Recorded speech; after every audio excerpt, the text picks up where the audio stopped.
रउआ भावे न कौनो मिठैया नु जी बा पसंद भांग बेल के पतैया नु जी ऐसन जिंदगिया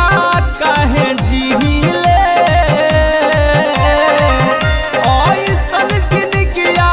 काहे जीले बताई भोला बताई भोला बताई भोला जटवा में गंगा जी रहिले तब काहे कांवर के जल पीले जटवा में गंगा जी रहिले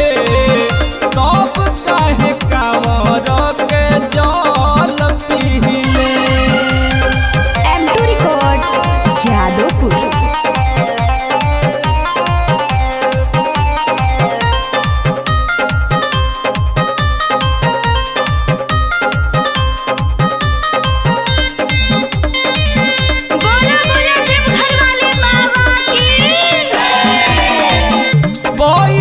झोपड़िया में मलतानी गजाए राजा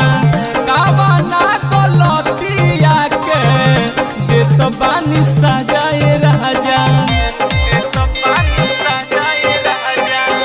बैठी झोपड़िया में मलतानी गजाए राजा कावना गलतिया के देत बानी सजाए राजा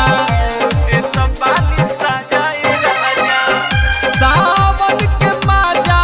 रउआ लिहिले सावन के माजा रउआ लिहिले बताई भोला बताई भोला बताई भोला जटवा में गंगा जी रहिले तब काहे कांवर के जल पीले जटवा में गंगा जी रहिले तब काहे कांवर के जल पीले। मिक्स बाय अमित राजा।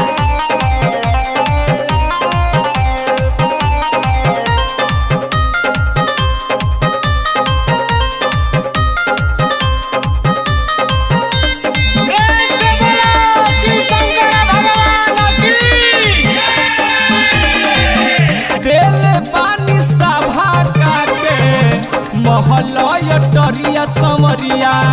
बन के बयाइल अमित अंकुश पुजरिया दुअरिया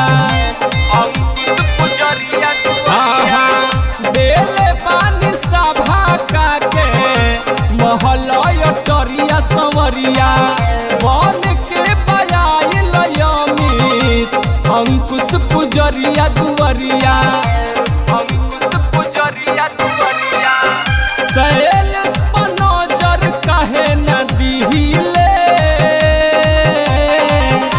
सैलेश पर नजर काहे न दिहिले बताई भोला बताई भोला बताई भोला जटवा में गंगा जी रहिले तब काहे कांवर के जल पीले